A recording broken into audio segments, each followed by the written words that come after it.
Top of inning number 3 here at Northwestern Medicine Field. We're alongside White Sox Dave here at Northwestern Medicine Field. How's it going? It is going great. This is so nostalgic for me growing up in Warrenville. It's like I'm a you're a hometown kid. hometown kid. Now, you said you were here at the first Schwarber game. First Schwarber game. And then, do you have any other earlier memories? Yeah, I've won about, I think, 1,300 straight speed pitches here growing up. Well, that's kind of one of my claims. That's a nice hit right there. Line drive into left center field, a leadoff single for Julian Leone. His second of the day. Cougars trailing 3-0 here in the top of the third. So is that why your name and plaque is about the speed pitch over here? It's probably named after me, right? Yeah. They were talking to me about it. I said I wanted residuals, but they said, I don't think we can do that. Did you throw today? I have not yet, but we are getting out there in the next couple innings. Now, you did it last year at the Cell when it was named the Cell. 86? 88. 88. Don't shortchange me. No, that's why I'm asking straight from the horse's mouth. Here's Richie Fecto with a runner on. 3-0 Burlington in the top of the third inning. We got White Sox Dave joined with us here in the booth. As the first pitch is grounded right side. That'll find the hole into right field. Leone up to second base. A couple of back-to-back singles to begin this third inning. We were talking with Barstool Carr a little bit. Did he mention he played Division I baseball He and did. threw 86 and was a middle reliever like the entire time? He did. That shocks me, actually. Not the entire time. You guys probably get along really well together. Oh, yeah, we're best friends. Except we just try to fight each other 90% of the time. So when you guys aren't in front of a big crowd, what do you like together? I don't know, just like this. Just like this? Yeah.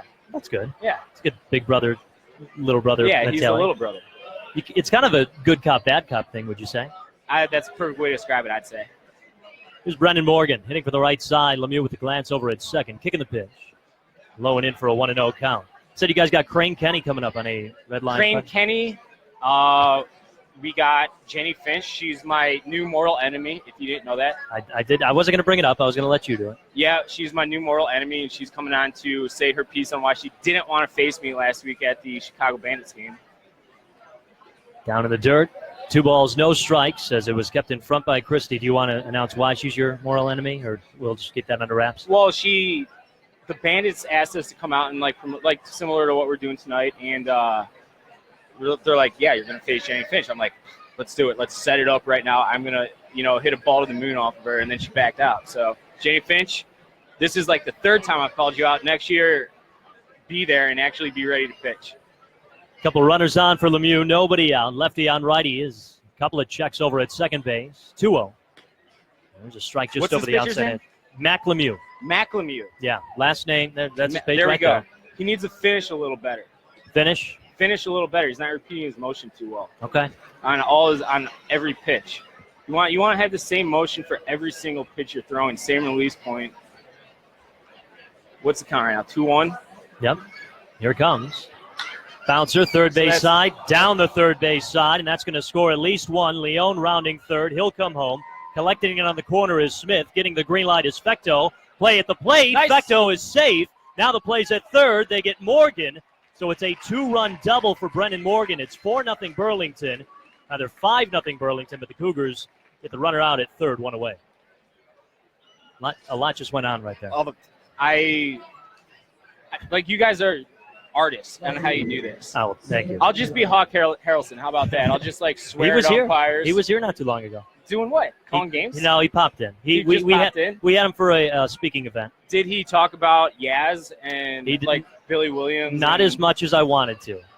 He talked about Ted Williams a little bit. He said that all of the superstars back in his day would be superstars nowadays. But the difference is the middle tier players back in the day would be worse than the middle tier players these days. I love Hawk Harrelson. I'm going to go ahead and agree to disagree. Okay. I don't think that Ted Williams would be able to catch up to Max Scherzer or Clayton Kershaw fastball. Maybe. You never know, but that's weird to think about, I guess. This is one of my favorite stats ever. Babe Ruth was hitting more home runs than entire teams when he was playing. Oh, yeah.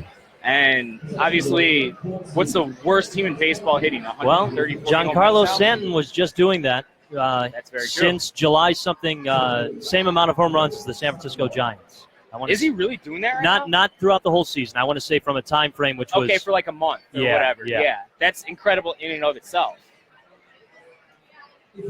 Who's been your favorite guest on Red Line Radio so far? Everybody loves the Brian Anderson interview because it was completely unabridged, and I remember asking him like afterwards, I'm like, hey, do you really want like all of that said? And he's like, you're not allowed to cut anything. I want every single thing I said in there. And Rick Hahn obviously is a big fan of the program, I guess. He's like the whole joke is that I'm like good friends with him, but he's been great to me. Like, lets me do my thing, and I like can't appreciate him more for it because he doesn't need to pay a single attention to me. And next thing you know, he's on our giving you podcast. some love, yeah, giving you some love. So 5-0 Burlington. We're at the top of the third, joined by White Sox Dave here in the Cougars booth. There's a runner at second with one out. Brandon Sandoval hitting from the right side as Lemieux stares in. Lefty ready for the first pitch to the Burlington center fielder, and it's taken inside, and they skip the dirt. 1 ball, no strikes. So Burlington is not going to swing at another off-speed pitch as long as Lemieux's in this game. He has a very good curveball when it works. But they don't have to swing at it. They can just take it. They don't. I mean, eventually he's going to have to throw a strike in the strike zone, and right now he's struggling to do that. Have you ever thought about coaching? I do coach. You do? Yeah. I did know that. Where? I had a travel program, Chicagoland Chargers. We have like 4 or 5 guys in Division I programs now. We don't have any teams right now because I'm so busy. I worked with a White Sox scout who is also extremely busy right now. So we took the year off, but it's a lot of recruiting, a lot of effort, and we get a lot of good players in the program.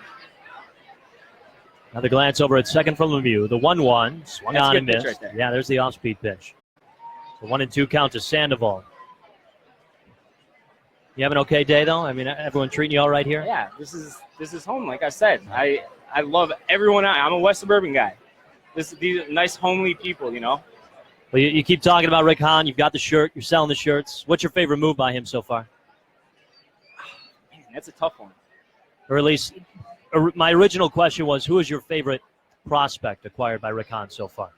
See, everyone's like kind of down on Mancata right now, but Yoel Mancata has the tools that, like the popular way to describe Yoel Mancata is that if you were American, grew up in Miami or Chicago or Los Angeles, he wouldn't be playing baseball. He'd be a running back at Alabama or eventually playing for the Bears, because he's that athletic, he's that physically gifted.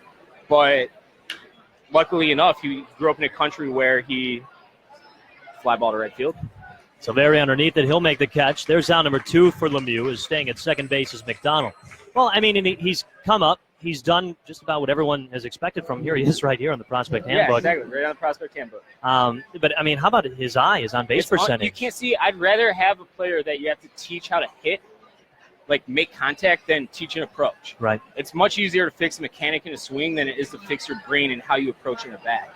So that he's got the hard part down already. Now it's just making contact, learning how the pitchers are attacking him, learn how to attack the pitchers on how they're attacking him, and eventually he's just going to take off. I don't think he'll ever be like a 330 guy, but, if he's hitting 280 and with a near 400 on base percentage with, 25 home runs at second base, that is an unbelievably valuable player. That's third base numbers, and that's what you expect out of a third baseman, not a second baseman. 1 is upstairs. 1 ball, 1 strike. 5-0 Burlington here in the top of the third inning. Have you heard anything about Fernando Tatis Jr.? He's destroying the ball right now. He is. Yeah. I believe that me. was kind of my fault.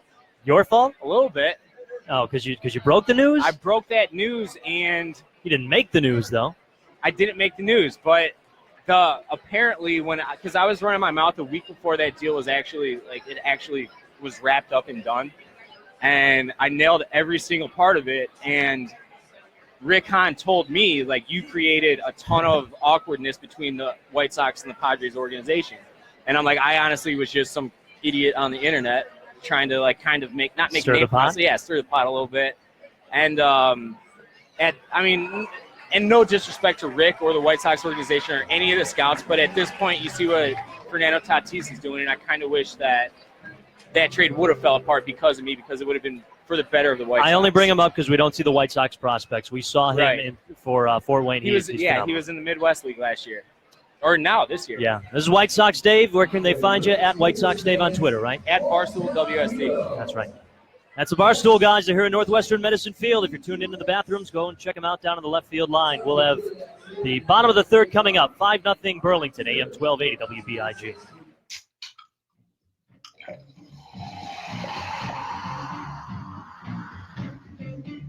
To enjoy a perfectly crafted 1893 from the makers of Pepsi Cola, you must first learn to appreciate its carefully selected ingredients.